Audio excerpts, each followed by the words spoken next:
dalam konteks hukum nuklir itu wajib adanya aturan yang mencakup keempat pilar itu.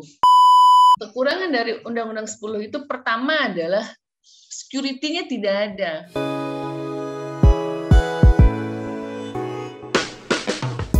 Hai, dari COBC Inisiatif, aku Harna Ardiansyah dan ini adalah season ketiga dari podcast Bicara Nuklir.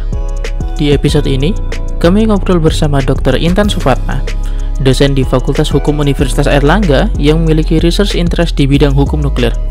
Dr. Intan Suparna adalah satu dari sedikit ahli hukum nuklir di Indonesia. Kami membicarakan tentang pilar-pilar yang harus ada dalam hukum yang berkaitan dengan nuklir, posisi nuklir dalam RUU Energi Baru dan Terbarukan, apa yang kurang dari Undang-Undang Nomor 10 Tahun 1997 tentang ketenaga nukliran, dan masih banyak lagi. So, let's check it out. Oke, baik. Terima kasih banget Bu Intan Suparna udah berkenan hadir di podcast Bicara Nuklir. Kita itu di podcast ini selalu memulai podcast kita dengan memperkenalkan background-nya bintang tamunya. Jadi boleh diceritain nggak Bu Intan bagaimana sih perjalanannya? Mungkin bisa diceritain perjalanan akademiknya dari Ibu mungkin yang awal-awal mempelajari bidang hukum, terus habis itu kenapa kok tiba-tiba tertarik mungkin tiba-tiba salah satu research interest-nya itu adalah hukum nuklir gitu Bu. Mungkin. Ya. Sebenarnya major saya itu adalah hukum perdagangan internasional, ya, major saya dari hukum internasional. Jadi sejak tahun 93 sampai terakhir tahun 2014 PhD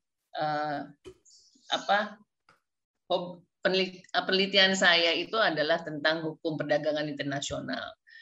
Nah, kebetulan tahun 2013 ketika saya masih sekolah di Belgia, pemerintah meminta UNER untuk mendirikan pusat studi tentang hukum dan regulasi nuklir, manajemen dan regulasi nuklir. Nah, baru tahun 2015 kemudian pusat studi regulasi dan manajemen nuklir itu didirikan. Pastinya yaitu tadi membantu pemerintah untuk memikirkan bagaimana kita mengatur ketenaga nukliran. Nah, kebetulan memang pusat studi ini sudah membantu Bapeten beberapa kali dalam membuat naskah akademik peraturan perundang-undangan tentang ketenaga nukliran. Nah, alasannya kenapa saya suka hukum nuklir, pertama memang saya suka bukankah istilahnya mempelajari hal-hal yang berbau teknologi itu menarik, lebih challenge ya, lebih lebih apa istilahnya kekinian ya. Kebetulan kan mahasiswa saya pasti mereka akan pengetahuan teknologi itu akan lebih maju ketimbang dosen-dosennya ya. Sehingga akhirnya ya bagaimana kemudian kita bisa mengajarkan sesuatu yang apa istilahnya mengajarkan sesuatu yang futuristik pada mahasiswa. Jadi ketika saya ditawari untuk mengajar hukum nuklir, kenapa tidak? Walaupun memang background pendidikan saya itu hukum internasional dan major saya hukum perdagangan internasional. Walaupun saya pernah belajar hukum nuklir, tapi yang publik ya, hukum nuklir tentang non-proliferation dan lain sebagainya. Baru tahun 2015 karena saya harus mengetuai pusat studi, akhirnya saya otodidak, saya belajar ke berbagai macam institusi, ya, dikirim ke beberapa negara untuk training dan lain sebagainya. Kemudian juga alhamdulillah bisa membantu Bapeten untuk membuat naskah akademi pemutahiran undang-undang ketenaga nukliran, kemudian dan beberapa peraturan pemerintah tentang ketenaga nukliran. Nah, tahun 2019 pusat studi ini melebur ke Airlangga Institute of International Law Study. Jadi tadinya pusat studi itu berdiri sendiri, kemudian melebur menjadi satu dengan research center yang lain di UNER. Nah, itu kemudian yang membuat saya lebih menarik lagi mempelajari hukum nuklir lebih dalam lagi, mungkin nanti saya juga akan belajar ke Mas Harun ya. Itu karena animo mahasiswa aturan hukum nuklir itu juga besar sekali. Sehingga mereka kalau belajar hukum nuklir itu kan mata kuliah advance ya. Mereka harus lulus dulu di beberapa mata kuliah. Nah, jadi yang memilih hukum nuklir berarti mereka yang memang betul-betul ingin tahu apa sih itu hukum nuklir. Yang paling menarik itu ketika mata kuliah ini pertama kali diperkenalkan tahun 2016, yang melamar mata kuliah ini malah mahasiswa dari luar negeri. Dari Kamboja, iya. Dari Kamboja. Mahasiswa internasionalnya UNER ya? Iya. Banyak sekali 24 orang melamar mata kuliah ini, tapi mahasiswa Indonesianya hanya 1, 2, 3 karena pada saat itu tahun 2016 mahasiswa Indonesia ya terutama mahasiswa UNER ya berpikir bahwa untuk apa sih kita belajar hukum nuklir kalau kita nggak punya reaktor pertama, kedua kita juga nggak punya senjata nuklir, kita ini aman, nggak perlulah belajar hukum nuklir gitu. Ternyata setelah kita belajar, saya tuh istilahnya belajar bersama dengan mahasiswa. Akhirnya banyak yang menyadari bahwa pada umumnya segala sesuatu di dunia ini harus ada aturan. Ya, walaupun mungkin kita tidak punya, mungkin kita tidak menggunakan, tapi suatu hari nanti kalau seandainya kita punya, kita sudah punya aturannya, sehingga kita nggak akan mendadak punya reaktor kemudian bikin aturannya akhirnya jadi malah keburu-buru ya. Terutama kalau yang namanya teknologi itu hukum yang berkaitan dengan teknologi itu harus sefleksibel mungkin karena teknologi itu kan berkembang. Nah, itulah kemudian yang membuat mahasiswa banyak tertarik untuk belajar hukum nuklir. Dan alhamdulillah sampai hari ini, memang itu hanya setahun sekali mata kuliah itu, peminatnya cukup banyak juga, terutama memang peminat dari luar negeri ya. Yang dari ASEAN seperti itu. Jadi major saya masih belajar sampai hari ini, saya masih belajar hukum nuklir, masih belajar. Seperti itu. Menarik melihat bagaimana perkembangan regulasi di bidang hukum nuklir, regulasi di bidang nuklir itu dikembangkan di UNER gitu. Saya penasaran sih, Bu, di pusat studi, mohon dikoreksi kalau salah, berarti pusat studi regulasi dan manajemen nuklir ya, Bu, ya, di Fakultas Hukum UNER. Itu sekarang itu bagaimana, boleh tahu nggak Bu, bagaimana kondisinya? Ada berapa banyak dosen yang terlibat, berapa banyak mahasiswa, mungkin graduate assistant, atau terus habis itu dia mengajar mata kuliahnya seberapa banyak biasanya? Itu mungkin udah disebut setahun sekali, tapi mungkin agak lebih detail gitu, Bu, kayak tentang bagaimana hingga saat ini pusat itu bekerja gitu, Bu, di UNER. Ya. Awalnya pusat studi itu sebenarnya one stop shopping untuk membantu pemerintah dalam membentuk peraturan perundang-undangan tentang ketenaganukliran. Karena adanya rencana pemerintah tahun 2007 untuk kemudian mengembangkan ketenaganukliran. Jadi rencana pemerintah itu kan tidak hanya membuat reaktor untuk listrik, sekarang kita punya RUU IBT, tetapi juga mengembangkan teknologi ketenaganukliran, misalnya mengembangkan teknologi di bidang kesehatan, pertanian, dan lain sebagainya. Notabene sebenarnya dari dulu juga sudah ada, hanya masyarakat tidak tahu, belum tahu ya, hanya segelintir masyarakat. Nah, tujuan pusat studi itu waktu itu hanyalah untuk membantu pemerintah. Selain membantu pemerintah memberikan masukan, pemikiran berkaitan dengan peraturan perundang-undangan ketenaganukliran, juga sebagai pusat kampanye berkaitan dengan nuklir for a peaceful purpose. Tujuan kedua itu kan adalah mandat dari IAEA, karena kami dibantu oleh IAEA selama ini. Nah, sebenarnya yang awalnya itu yang kita lakukan adalah lebih ke awalnya itu adalah kampanye ke masyarakat. Kampanye ke masyarakat pada tahun 2015-16 itu yaitu memperkenalkan bahwa nuklir itu bukan sesuatu yang menyeramkan. Bom atom itu cuma terjadi tahun 45.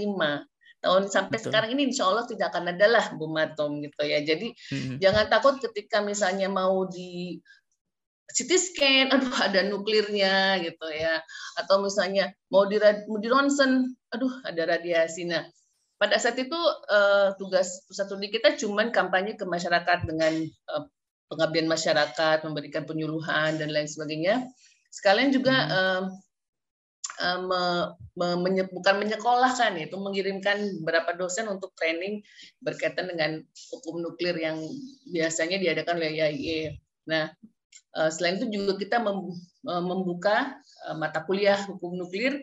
Nah, waktu itu yang menjadi in charge-nya itu Dr. Kusrianti. Sekarang saya yang in charge, dibantu oleh beberapa ahli. Maaf Bu, saya potong. Nama mata kuliahnya itu hukum nuklir gitu. Hukum nuklir aja nama mata kuliahnya. Okay. Itu hukum nuklir. Nah, jadi itu sebenarnya basic. Jadi kita juga dibantu oleh mantan duta besar IA Indonesia untuk IAIA, Pak Triyono. Ya, beliau juga honoris causa PhD-nya itu dapat PhD itu mengenai nuklir. Jadi kami bertiga memang mengembangkan mata kuliah hukum nuklir ini dari tahun 2016. Nah, nah itu baru kemudian tahun 2017 kita mulai diminta memiliki kerjasama dengan Bapeten untuk membantu Bapeten dalam membuat naskah akademik berkaitan dengan peraturan undang-undang hukum nuklir. Nah, dari situ kita mulai mengajak mahasiswa untuk running pusat studi. Jadi pusat studi itu yang menjalankan itu semua mahasiswa.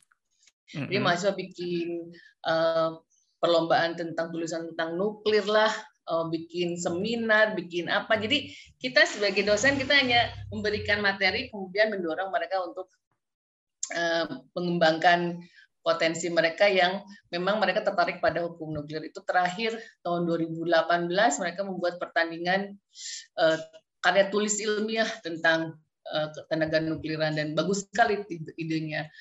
Nah, baru sampai tahun 2019 karena pusat studi ini melebur dengan pusat studi yang lebih besar.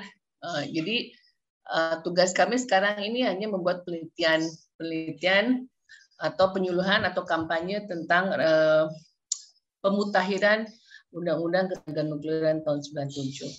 Jadi seperti itu. Jadi, karena tugas kita sudah selesai membantu pemerintah. Ketika kita cuma tinggal nunggu keputusannya bagaimana, apakah disahkan ya RUU Ketenaga Nukliran itu kita tunggu. Nanti kalau memang sudah disahkan, sudah menjadi undang-undang, tentu mungkin pemerintah memerlukan lagi peraturan-peraturan turunannya, kita akan kembali lagi membantu pemerintah seperti itu. Ya. Ini banyak banget sebenarnya saya pingin unpack dari yang Ibu katakan barusan, tapi kita coba satu-satu deh. Saya tuh sebenarnya udah lama nih kayak quote unquote ngincer Ibu untuk saya ajak ngobrol di podcast saya tuh udah dari tahun lalu kayaknya saya udah beberapa kali direkomendasikan sama teman untuk ngobrol sama Ibu. Terus juga baru ada kesempatan untuk kayak ketemu dan ya saya jadi penonton doang sih waktu kemarin di webinarnya Apronuki. Dan di situ tuh saya tertarik banget dengan salah satu slide Ibu bahwa Ibu bilang ada 4 pilar nih untuk bagaimana hukum bidang nuklir itu dibuat. Yang pertama yaitu safety, security, safeguard, dan liability. Saya sebagai engineer Bu, saya tahu nih, saya paham lah tentang 3S itu kan, safety, security, safeguard. Tapi saya yang liability ini masih baru nih Bu. Mungkin bisa minta tolong di-elaborate Bu. Sebenarnya liability yang dimaksud itu seperti apa sih Bu? Ya, baik. Jadi kalau mengatur nuklir itu sangat jauh berbeda kalau kita mengatur kegiatan cyber lah istilahnya. Karena saya kebetulan juga dosen hukum cyber. Karena apa? Sensitivitas bendanya, ya. Oke. Nah, dalam konteks hukum nuklir itu wajib adanya aturan yang mencakup keempat pilar itu, wajib. Kalau di dalam hukum lain, contohnya hukum cyber, safety mungkin paling kebakaran gitu ya, komputernya gitu ya. Mungkin security. Nah, tapi kalau di nuklir, karena benda yang diaturnya itu sangat sensitifnya sangat tinggi, sehingga keempat pilar itu harus ada dalam setiap aturan, dalam setiap hukum atau undang-undang, kemudian berisi pasal yang sangat kuat dan fleksibel, ya, untuk mengakomodasi teknologi yang akan datang. Dan terakhir, liability itu justru sangat penting karena berbeda dengan aturan bidang lain. Kenapa? Pertama, liability atau aturan mengenai ganti tanggung jawab, ya. Ini kan lebih ke tanggung jawab kerugian. Ya. Oh ya. Ya.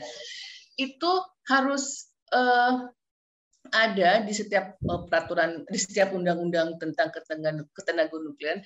Karena pertama, untuk memberikan rasa aman terhadap yang pertama tentu saja masyarakat, ya, si individu. Kedua, untuk operator, dan ketiga untuk pemerintah. Yang pertama pasti untuk masyarakat. Nah, kemudian yang paling menarik dengan nuclear liability ini, konsep yang diterapkan atau prinsip yang diterapkan itu strict liability. Saya kasih beritahu, prinsip liability itu ada dua. Prinsip liability itu ada dua. Satu, liability based on fault. Berarti kalau Anda dirugikan oleh satu institusi, maka Anda harus mengajukan klaim, kalau misalnya klaim ditolak, gugatan, dan harus menunjukkan bahwa memang institusi itu melakukan kesalahan atau melakukan kegiatan yang merugikan. Itu based on fault. Nah, tetapi hukum nuklir itu sudah disetujui tahun 1963 oleh semua negara bahwa prinsipnya harus strict liability. Jadi begitu ada katakanlah accident, begitu ada accident nuklir dan ada yang menderita, maka tanpa perlu adanya klaim, tanpa perlu adanya gugatan, kalau seandainya klaim ditolak, maka operator atau pemerintah yang penting yang menyelenggarakan, mengoperasikan kegiatan nuklir atau instalasi nuklir tersebut harus memberikan ganti rugi, di mana ganti ruginya sudah ditentukan oleh hukum internasional tenaga nukliran itu selama 30 tahun. Oh, oke. Jadi jarak, jadi begini, karena begini Mas, hari ini saya kena radiasi, ya, mungkin impact-nya itu adalah 10 tahun yang akan datang, misalnya saya hamil, punya anak cacat. Nah, hal ini tidak ada di benda-benda yang lain, maksudnya, ya. Iya, betul. Tidak ini unik buat nuklir doang, ya. Unik sekali, ya. Sehingga akhirnya nuclear liability itu selain dia harus strict liability, kedua, jangka waktu penggantian kerugian itu minimal atau maksimal itu 30 tahun dengan jumlah ganti rugi itu tergantung dari pemerintah yang membuat undang-undang. Tergantung dari pemerintahnya, kan ada negara-negara itu beda-beda. Hanya memang secara prinsipal itu harus strict liability dan memiliki jangka panjang. Ya. Seperti itu. Dan berarti bentuk dari liability ini yang perlu ditelurkan oleh pemerintah atau instalasi yang memiliki fasilitas nuklir itu berarti bentuknya itu kerugian ganti rugi dalam arti ekonomi berarti, ya Bu, ya? Atau ada bentuk lain? Apakah mereka juga perlu menyiapkan segala jenis kesiapsiagaan kah, atau kayak gimana sih kalau misalnya kita turunkan yang lebih konkret itu bentuknya apa aja biasanya? Ya. Kalau kita merujuk pada Undang-Undang 10 tahun 97, Undang-Undang Ketenaga Nukliran, ya, pasal saya lupa lagi 30 atau 40 itu pemidanaan. Itu memang ada aturan tentang nuclear liability. Nah, pada undang-undang itu menyatakan bahwa setiap kerugian yang diakibatkan oleh nuklir, ya, baik itu aksiden, baik itu natural disaster, baik itu human error, harus diberikan ganti rugi kepada penderita, ya. Maksudnya penderita itu, ya, apakah orang sekitarnya, ya, pokoknya yang terkena dampak langsung, yang gitu, ya. Terkena dampak langsung, gitu. Nah, Jumlah kerugian yang diatur di dalam undang-undang itu sebenarnya waktu itu karena tahun 97 itu masih sekitar 900 juta, saya lupa lagi. Tetapi kemudian tahun 2015 itu ada peraturan pemerintah yang mengatur bahwa kerugian nuklir harus diganti sebanyak 4 miliar per kejadian. Nah, 4 miliar per kejadian itu berarti karena ini konteksnya biasanya kalau yang namanya nuklir itu kan nggak per orang ya, satu masyarakat. Nah, ini aplikasinya memang belum pernah kita lakukan karena insya Allah tidak akan terjadi ya. Tapi memang ini dipersiapkan. Hanya memang dipersiapkannya oleh peraturan pemerintah. Kalau kita harus sekuat undang-undang ya, tidak sekuat undang-undang. Nah, sementara ketentuan internasional tentang nuclear liabilities seperti kita meratifikasi konvensi Vienna. Jadi ada 2 ya, international nuclear liability itu ada 2 sumbernya, dari OECD ya, Brussels Convention, kemudian dari IAEA, Vienna Convention yang kita ratifikasi. Yang diratifikasi itu sudah di tahun 60 sudah diperbaiki lagi sampai yang terakhir tahun 2004. Dan itu selalu kita ratifikasi terus ya, Bu? Ya, kalau kita memang pasti kita akan meratifikasi karena sekali kita meratifikasi amandemennya pasti akan harus kita ikut ya. Itu menyatakan bahwa pertama tidak ada dia hanya memberikan minimal ganti rugi. Kalau dikonversikan jadi sekitar 3-4 miliar per kejadian.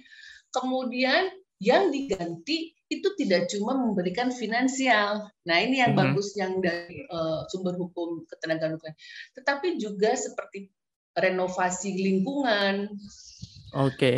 Kemudian seperti cleaning yang dilakukan oleh Fukushima Daiichi ya, cleaning area, remediasi tanah dan sebagainya. Itu. Dan baru kemudian penggantian kerugian finansial kepada individu yang terkena dampak kerugian. Jadi sebenarnya itu sudah holistik dan sudah baku dalam hukum internasional tentang ketenagaan nukliran. Nah, kemudian di dalam teori nuclear liability pun disebutkan siapa yang mengganti kerugian tersebut itu tergantung siapa operatornya. Kalau memang itu murni pemerintah, misalnya kayak di Rusia, ya itu berarti pemerintah. Tapi kalau kayak di Jepang, dia kan kerjasama antar pemerintah dengan perusahaan swasta, dan swasta gitu. Itu tergantung dari kondisi siapa yang menjadi pengelola ketenagaan nukliran. Nah, ada juga yang kemudian seperti di Eropa itu kan menggunakan channeling operator, ya memiliki bekerjasama dengan perusahaan asuransi gitu. Nah, kita mencari mana sih yang bentuk ideal untuk kita gitu ya. Gitu. Nah, memang di naskah akademik pemutahiran Undang-Undang 97 itu kita menyarankan channeling operator apabila kemudian operatornya itu adalah kerjasama kontrak kerja dengan perusahaan swasta, karena kan mahal sekali itu kan. Betul. Itu yang kita beri ide ke pemerintah. Jadi jangan karena ini sensitif takut ada kebahaya kemudian dikuasai oleh pemerintah semua.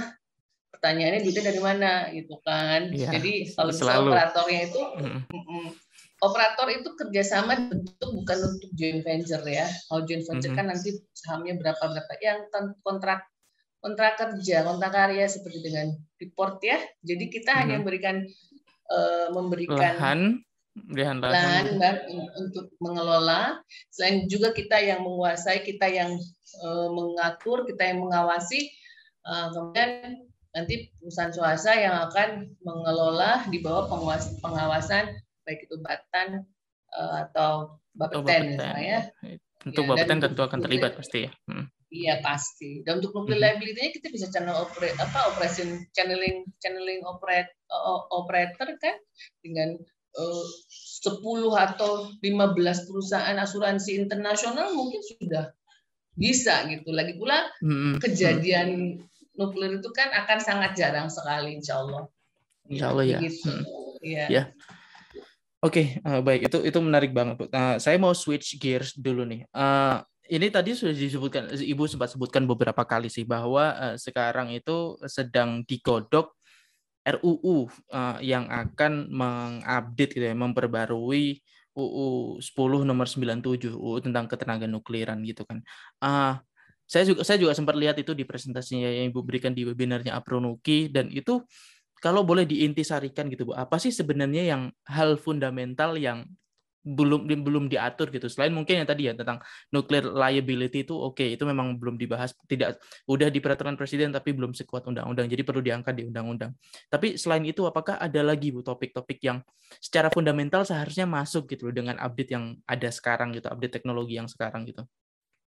Ya, baik. Pertama yang seperti saya sudah tekankan, setiap undang-undang yang mengatur tentang ketenaga nukliran itu harus menganut 4 pilar: safety, security, safeguard, and liability. Nah, baik itu mau undang-undangnya security sendiri, safety sendiri, liability sendiri, itu terserah negaranya. Kalau di Korea kan 13 undang-undangnya ya, jadi dia banyak. Nah, Undang-Undang tahun 97 itu sebenarnya dibuat pada saat ketika kita ingin membuat nuklir power plant untuk listrik. Sehingga yang ada di undang-undang itu hanya berkaitan tentang keselamatan. Ya. Nah, kekurangan dari Undang-Undang 10 itu pertama adalah security-nya tidak ada. Ya, padahal current situation kita ini tentang nuklir itu lebih ke security, karena kalau kita refer ke Nuclear Security Summit tahun 2016 itu kan sekarang kejadian yang berkaitan dengan nuclear security itu tidak hanya terorisme, tapi macam-macam. Tidak hanya pencurian, tidak hanya penggelapan, terorisme, tapi sekarang ada yang namanya istilah cyber nuklir ya. Jangan salah ada namanya cyber nuklir. Itu security itu penting sekali ya. Pertama, kemudian yang kedua garda aman atau safeguard. Memang tidak disebutkan spesifik sekali dalam undang-undang, padahal adanya pasal berkaitan dengan garda aman itu membuat negara lain merasa nyaman dengan negara kita. Maksudnya apa? Kalau kita punya pasal yang mengatur bahwa kita mengadopsi misalnya safeguard comprehensive agreement tentang bahwa kita akan melapor ke IAEA tentang kepemilikan atom kita dan lain sebagainya. Ya, maka kalau kita sudah punya undang-undang satu pasal tentang itu akan membuat negara lain nyaman dengan pemikiran bahwa Indonesia tidak akan melakukan atau tidak akan membuat senjata nuklir, dikontrol, diawasi kepemilikannya. Nah, yang kemudian yang kurang berikutnya juga mungkin liability-nya harus dibuat fleksibel ya, tidak langsung tetapkan sekian ratus juta. Kalau 5 tahun lagi mungkin sudah naik itunya ya. Ngikut inflasi lah ya, paling tidak. Ya, dan yang terakhir ketentuan pemidanaan. Itu juga ada kaitannya dengan security. Nah, itu yang memang memang diperlukan dalam undang-undang ketenaga nukliran kita. Iya. Seperti itu. Iya. Dan tapi melihat setelah itu kan memang setelah dari Undang-Undang 10 tahun 97 ke sini itu kan sebenarnya lumayan banyak ya peraturan presiden atau peraturan pemerintah yang mengatur tentang kebijakan nuklir gitu, entah di bahan galian atau pengoperasian PLTN juga. Dan kemudian kan juga ada beberapa undang-undang yang memasukkan unsur nuklir meskipun itu intinya bukan di nuklir gitu kan. Misal Undang-Undang Cipta Kerja yang memikirkan tentang investasi di bidang nuklir juga. Terus habis itu yang baru sekarang yang sedang rame itu kan RUU EBT. RUU EBT yang sekarang lagi digodok di DPR. Tapi mungkin kita coba lebih spesifik ke RUU EBT kali ya Bu ya. Banyak orang yang bilang kalau RUU EBT itu harusnya memisahkan nuklir harusnya terpisah dari nuklir itu harusnya terpisah dari RUU EBT gitu, Bu. Ibu ada pendapat nggak, Bu? Soalnya saya memang jujur beberapa kali dengar ada argumen dari pusat studi research center yang kayak bilang kayak kita harusnya fokus aja ke UU EBT itu jadi UU energi terbarukan aja.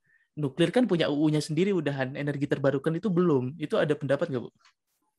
Ya, kebetulan juga saya sebelum DPR membuat naskah akademik tentang RUU EBT itu beberapa staf datang ke UNER bertanya, Bu, kalau nuklir disatuin apa enggak gitu kan. Itu pertanyaan itu tahun berapa ya? Tahun 2017 apa? Saya ingat sekali. Udah lama berarti ya. Udah lama. Itu lama sekali sebenarnya datang ke kami. Terus waktu itu saya menjelaskan pertanyaan saya begini, punya duit enggak? Kalau punya duit bikin 2 undangnya. Energi terbaru dan terbarukan. Duit dalam arti bikin duit untuk bikin undang-undang itu kan mahal kan. Undang-undang itu kan mahal, jangan salah ya. Kan kita orang hukum nggak akan tidak mau menutupi lah bikin undang-undang itu mahal ya. Bayar akademik yang untuk bikin naskah akademiknya juga mahal ya. Nah, saya tanya, DPR punya dana nggak untuk membuat 2 undang-undang?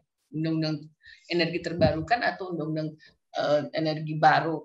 Karena mandat dari NIP-nya, National Energy Dewan NIP-nya, Dewan Nasional Energi juga kan sebenarnya mandatnya kita harus mengatur energi yang kita miliki. Yang kita miliki itu energinya, Mbak, energi terbarukan ya seperti angin dan lain sebagainya, dan yang energi baru dalam konteks sudah ada tapi belum dipakai.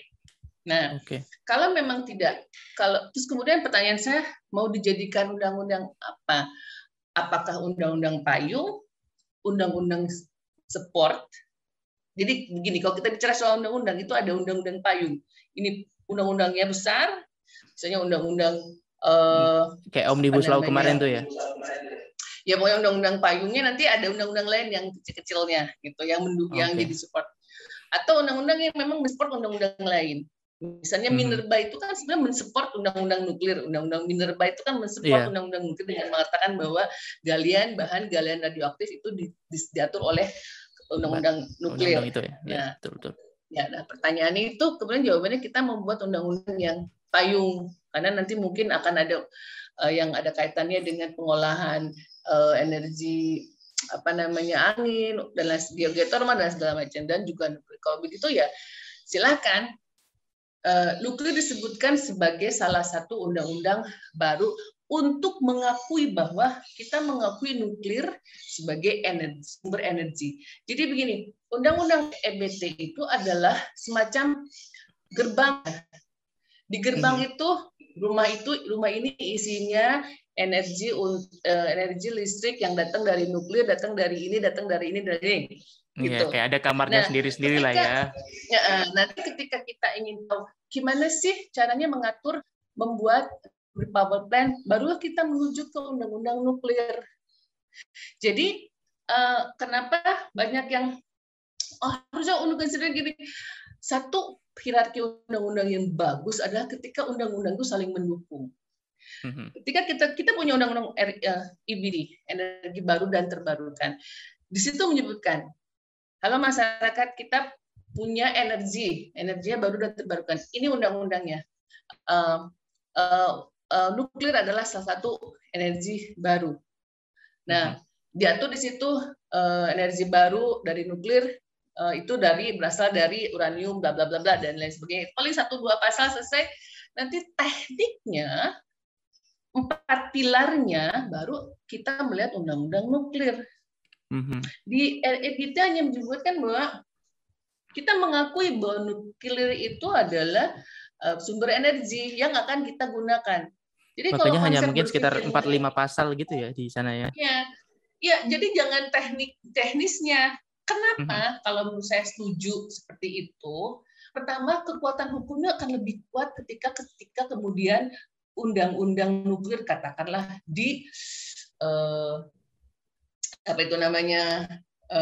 bukan digugat, lupa lagi urusan orang KTN ya.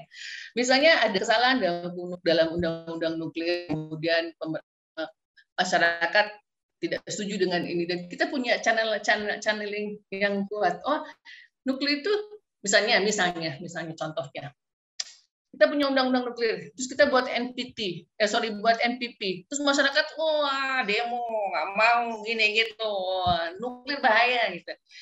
Ingat, keberadaan nuklir sebagai energi sudah diakui oleh undang-undang yang menjadi payungnya itu tadi. Berarti masyarakat sudah setuju bahwa nuklir itu adalah bagian dari energi. Lah, kok ketika kita buat NPP ada yang setuju. Nah, untuk teknisnya baru kita buat undang-undang khusus tentang nuklir teknisnya yang 4 pilar itu. Jadi sebenarnya saya pikir tidak masalah kita punya undang-undang IBT, toh di situ juga hanya menyebutkan bahwa nuklir adalah bagian dari energi yang akan kita gunakan, dan itu disebut energi baru. Soal teknisnya, mau liability-nya seperti apa, keselamatannya harus seperti apa, ya kita baru membuka ke undang-undang nuklir. Undang-undang nuklir itu, atau bikin peraturan pemerintah yang turunannya gitu ya? Ya, turunannya pemerintah, misalnya katakanlah contohnya pasal itu pasal 4 Undang-Undang tahun 10 tentang keselamatan, bahwa nuklir itu harus dioperasikan untuk mengatur keselamatan. Ya, baru kita lihat peraturan pemerintah nomor 12 tahun 2012. Oh, keselamatan itu berarti pertama harus ada izin. Peraturan pemerintah turunannya kan itu harus ada izin, mau diinspeksi sama Bapeten dan itu kemudian nanti ada bawahnya lagi turunannya dari PP 2012 itu adalah peraturan Bapeten, baru ada ketentuan Batan tentang kalau menggunakan nuklir sekian harus. Nah, itu namanya adalah holistik gitu. Iya. Jadi iya. itu. Iya, menarik Bu, tentang saya ingin follow up tentang yang EBT tadi sih. Tadi Ibu mengatakan bahwa sebenarnya nggak masalah menyebutkan nuklir, dan justru bagus karena akhirnya kita bisa mengakui gitu bahwa nuklir akan menjadi bagian dari bauran energi kita gitu kan. Tapi pertanyaannya gini Bu, saya obviously pengen Indonesia segera bikin PLTN yang komersial gitu kan. Dan salah satu yang menjadi penghambatnya kita itu untuk membangun PLTN dari yang saya pelajari itu adalah posisi nasional. Posisi nasional dalam arti kayak Indonesia itu nggak dibilangnya tidak kunjung go nuklir gitu, istilahnya go nuklir gitu kan.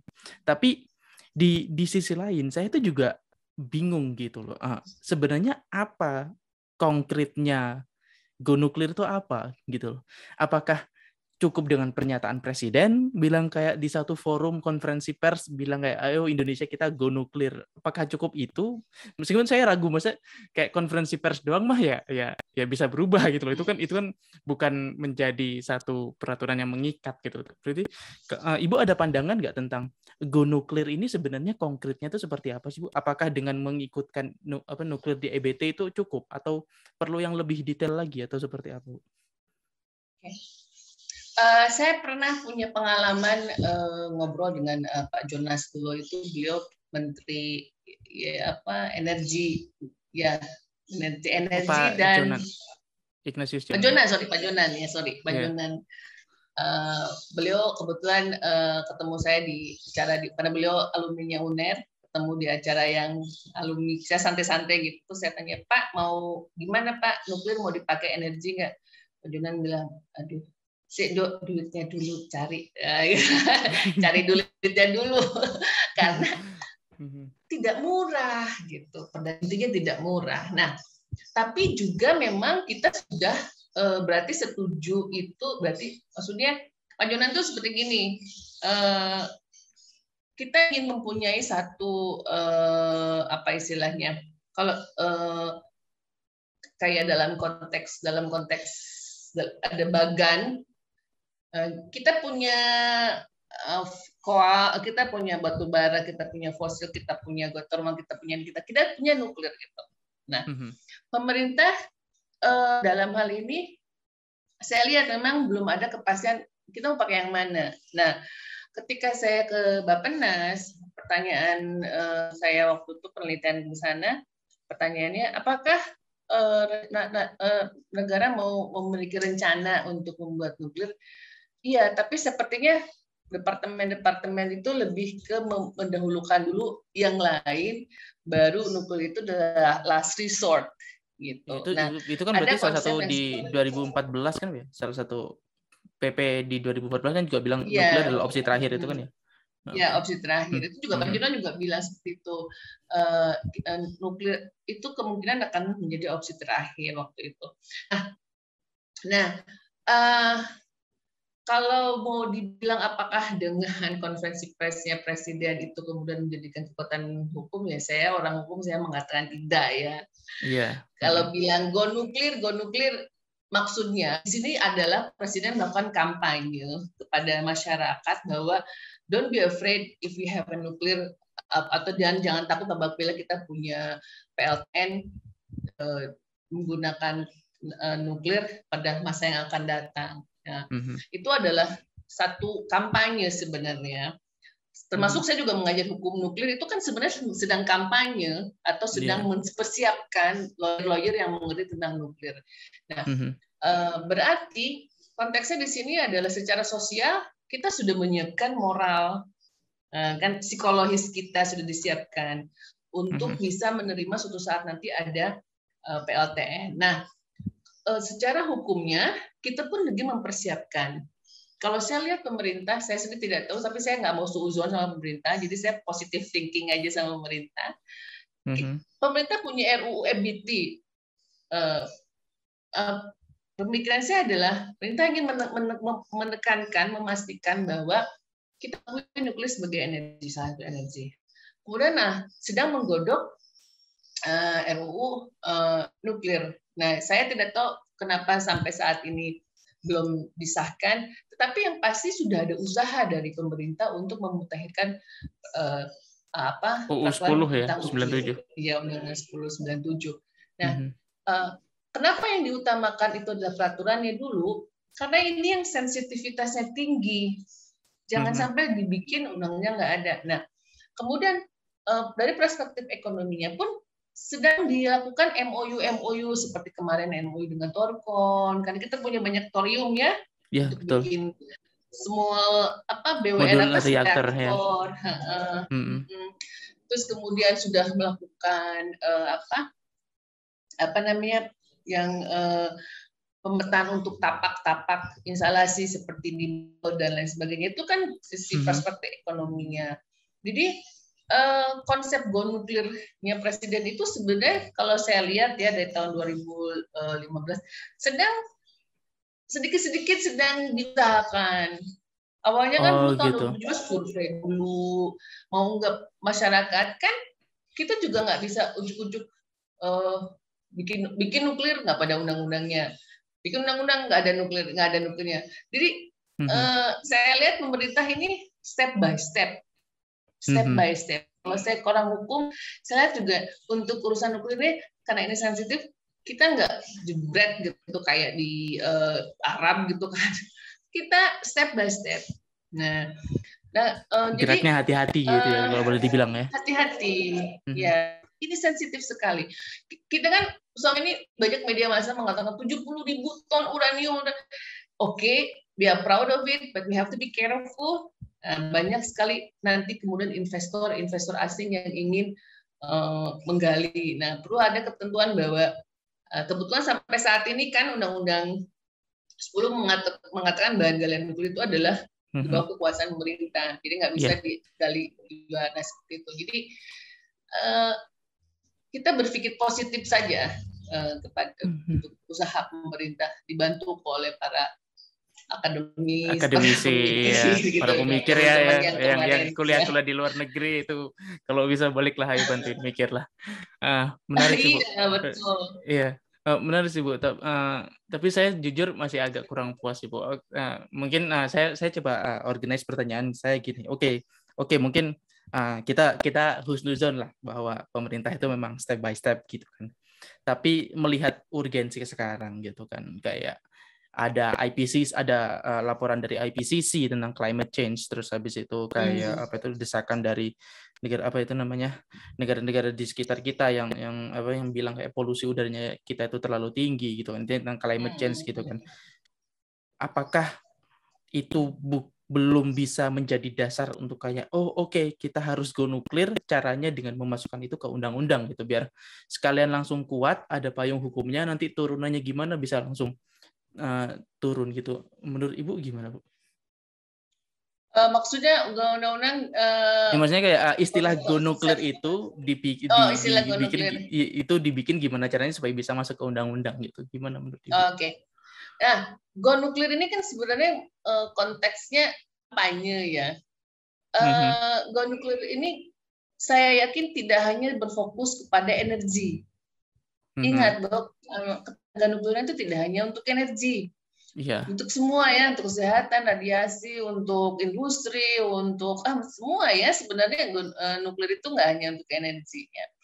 Nah, saya mengartikan go nuklir, konsep go nuklir ini tidak hanya untuk energi, karena pertama saya di lapangan menemukan permasalahan berkaitan dengan radioisotop, gitu kan ya. Bagaimana kesulitan rumah sakit memperoleh radioisotop karena izin impor yang agak sulit segala macam. Nah, betul. Berarti kalau kita bicara soal energi saja yang tadi itu sebenarnya memang saya lihat pemerintah sudah step by step melakukan usaha untuk punya salah satu energi kita adalah nuklir. Nah, tapi yang lain-lain juga perlu dipertimbangkan, seperti kita harus ada peraturan dari pemerintahan, peraturan dari perdagangan berkaitan dengan impor isotop, kebencanaan gitu-gitu mungkin ya, dan lain sebagainya. Nah, itu maksud go nuklir itu kan, jadi nggak bisa kita bikin undang-undang yang go nuklir khusus untuk nuklir yang mana. Nah, kalau undang-undang yang kemarin yang tahun 97 itu kan abstrak ya, maksudnya bukan abstrak luas ya, pokoknya pengusahaan nuklir berarti semua, baik itu pengusahaan energi atau non energi gitu ya, energi atau di luar energi ya. Nah, itu luas, tetapi memang ada beberapa peraturan yang missing seperti yang tadi saya sebutkan, Skulpi dan lain sebagainya. Nah, jadi konteks dalam go nuklir ini kita harus spesifikkan go nuklir hanya untuk energi saja, berarti ya fokuskan kepada aturan tentang pengelolaan energi. Kita punya undang-undang IBT yang jadi payungnya, nanti mungkin undang-undang nuklir sebagai pendukung dari IBT-nya atau undang-undang yang lain yang mendukung energi lain. Nah, atau mungkin yang berkaitan dengan misalnya perdagangan radioisotop, import licensing radioisotop, yang mengaturkan itu Kemendag. Nah, apakah Kemendag membuat aturan baru tentang ini? Jadi tidak bisa kalau bilang go nuklir, undang-undang go nuklir, gitu undang-undang kita harus go nuklir yang mana gitu. Jadi saya harus pikir sekarang sekarang pemerintah sudah melakukan untuk go nuklir untuk energi, ya sedang berusaha menggodok RUU EBT, menggodok RUU ketenaga nukliran. Nanti mungkin ada peraturan pemerintah. Insya Allah kemarin saya membantu Bapeten untuk membuat PP tentang keselamatan bahan galian radioaktif. Kemudian membantu Bapeten untuk membuat naskah akademik tentang PPS tenaga nukliran, karena ini konteksnya sangat sensitif, pemerintah harus punya PNS sebagai bantuan penegakan hukum. Kemudian yang terakhir, kita membantu untuk membuat rencana induk sampai tahun 2030. Sudah, sebenarnya itu sudah. Itu rencana induknya untuk apanya, Bu? Untuk ekspor impornya atau pengusahaan energinya? Semua go nuklir. Konsep go nuklir yang holistik. Jadi pengusahaan dan pengelolaan tenaga nukliran untuk semua, untuk energi, untuk industri, untuk kesehatan, untuk apa lagi, untuk pertambangan, Pertanian. untuk pertanian, reaktor dan lain sebagainya. Pokoknya rencana kita membantu waktu itu kita bantu mikirin sih ya, bantu meneliti dan lain sebagainya, agar kemudian nanti pemerintah punya rencana induk khusus untuk ketenaga nukliran. Nah, dari rencana induk itu kan kita bisa ambil, oh ini untuk kesehatan kita butuh apa? Konteksnya hubungannya katakanlah salah satu contohnya hubungannya dengan ekspor impor radioisotop lah mungkin ya. Nah, apa yang harus kita miliki? Kita harus punya agar bisa kemudian rumah sakit itu mudah untuk mendapatkan radioisotop. Nah, misalnya harus ada peraturan pemerintah dari atau peraturan Kementerian Kesehatan kaitan dengan ini yang didukung oleh Kementerian Perdagangan. Kan itu sensitif, nggak bisa nggak seperti ekspor impor udang ya, cuma tinggal nggak bisa ya kayak bahan makanan lah ya, nggak seperti itu. Bagaimana, seperti apa? Nah, itu sebenarnya sudah kita sudah membantu pemerintah, kita sudah membantu pemerintah untuk memikirkan, mencarikan ide rencana induk, sehingga nanti nah ini kembali lagi ya tergantung pada pembuat kebijakan. Ya. Kita akademisi mah cuman bisa ngasih saran doang ya Bu ya. Ngasih saran, mikirin gitu ya. Bagusannya seperti ini, kita studi banding dengan negara lain dan lain sebagainya. Jadi kembali lagi, konsep go nuklir itu tidak hanya bisa difokuskan pada satu area ketenaga nukliran saja, karena nuklir itu luas sekali dan peruntukannya banyak sekali, maka konsep go nuklir itu nggak bisa dibuat satu aturan gitu, tidak, tapi dia akan ada di banyak aturan. Gitu. Oke. Ya. Baik. Ya mungkin ini terakhir Bu, pertanyaan dari saya di podcast ini. Ini kan tadi Ibu sempat nyebut salah satu tujuan dari adanya Pusat Studi Regulasi dan Manajemen Nuklir di UNER itu kan untuk melakukan kampanye tentang nuklir, Bu. Nah, ini saya mau minta perspektif, Bu. Saya ini kan engineer ya, akademisi engineer gitu kan. Saya cuma bisa ngeliat kayak bidang teknisnya doang gitu loh. Jadi kayak ketika saya ngebantuin kampanye ke masyarakat itu kan yang saya pikirin kan cuman teknis doang gitu. Saya jarang mikir tentang aspek sosial atau mungkin aspek yang pokoknya yang bukan engineeringnya gitu. Dari pengalaman Ibu mungkin bisa nggak diceritain kayak apa sih yang sebenarnya jadi concern masyarakat yang utamanya peneliti nuklir itu perlu aware dan perlu dikampanyekan lebih sering gitu, Bu? Ya. Pertama mungkin ini pengalaman saya ya. Tahun 2015 ketika kita masuk terjun ke masyarakat yang sedang lagi tapaknya itu ya, untuk itu mereka tuh pikiran mereka itu, aduh kalau kita punya instalasi nuklir di situ udara tercemar gitu kan, wah radiasi gitu. Nah, yang pertama kali kita beritahukan kepada masyarakat adalah apa sih tuh namanya radioaktif. Gitu. Kita di sehari-hari ini kita sebenarnya hidup dengan zat radioaktif, matahari aja ada radiasinya kan ya, komputer aja segala macam. Nah, dari situ kita memberikan pengertian bahwa ada ketentuan teknis yang nanti kemudian dikuatkan oleh ketentuan dari pemerintah, misalnya ketentuan dari Kepala Batan, bahwa jarak instalasi ke masyarakat itu tidak akan apabila ada radiasi itu masih aman. Nah, di situ orang teknik yang akan cerita, saya bawa dari IAEA. Nah, jadi menurut saya kalau memang sebenarnya yang namanya orang hukum, orang sosial, dan orang teknik itu dalam konteks kampanye nuklir itu harus bekerja sama, karena kayak saya ditanya, Bu, berarti kalau bikin cerobong untuk reaktor itu berapa ketebalannya? Mana saya tahu, saya kan itu urusan orang teknik.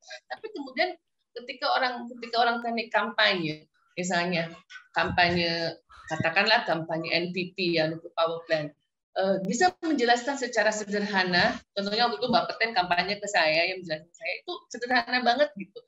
Menunjuk pertama yang diutamakan adalah safety, karena kekhawatiran masyarakat ya ada ketika nanti saya kalau ada power plant di rumah saya, kayak zaman sutet itu kan membahayakan gitu. Tapi Iya. saya nggak bisa nafas. Nah, itulah yang kemudian dididik oleh engineering menunjukkan bahwa sudah ada perhitungannya bahwa kalau memang ada reaktor di tengah masyarakat, maka kalau seandainya terjadi katakanlah kebocoran, masih di dalam zona aman. Nah, itu yang harus harus dikampanyekan oleh engineering. Seperti saya mengkampanyekan tentang radioaktif itu dengan dokter radiologi. Iya. Karena saya nggak tahu konteksnya bagaimana sih kalau memang kena zat radioaktif kalau kita di rumah sakit nuklir. Nah, saya hanya menceritakan tentang peraturan Menteri Kesehatan tentang radiologi, bahwa setiap pusat kesehatan itu harus memiliki istilahnya kayak CT scan untuk mempermudah pasien. Dokter lah yang akan menjelaskan keselamatan menggunakan itu atau engineeringnya. Jadi sebenarnya memang untuk namanya kampanye nuklir itu pertama harus keselamatan dulu. Jadi engineering mungkin lebih tahu kalau reaktor yang kan ada 2 tuh reaktor itu yang apa? Saya lupa lagi, pernah saya diajarin yang BWR apa gitu ya. Oh iya, BWR dan PWR ya, iya. Yang lebih safety yang mana, kemudian diletakkannya seperti apa gitu kan. Nah, itu justru malah lebih kalau memang yang menjelaskan adalah engineer ke masyarakat berkaitan dengan safety, itu maka saya yakin masyarakat malah lebih merasa secure ya. Paham dan apresiatif ya. Ya, dan itu ini kan yang bikin pasti dia lebih tahu kalau safety. Jadi mungkin untuk tahap awal kampanye, kalau saya kan kampanye pemutahiran undang-undang ketenaga nukliran ya karena saya orang hukum. Ya, mungkin untuk engineer kampanye tentang safety untuk level masyarakat menengah, masyarakat. Untuk mungkin security untuk level kayak mahasiswa yang kritis gitu ya, tentang security. Dan terakhir mungkin liability untuk para perusahaan. Iya, gitu pejabat kan. Lah ya. Pejabat gitu kayak gitu. Ya seperti itu Mas menurut saya. Ya. Oke, baik. Terima kasih banget Bu Intan atas kesempatan ngobrolnya. Ini apa itu namanya sangat insightful banget. Terima kasih Bu Intan, dan untuk yang mendengarkan sampai jumpa di episode selanjutnya. Bye-bye.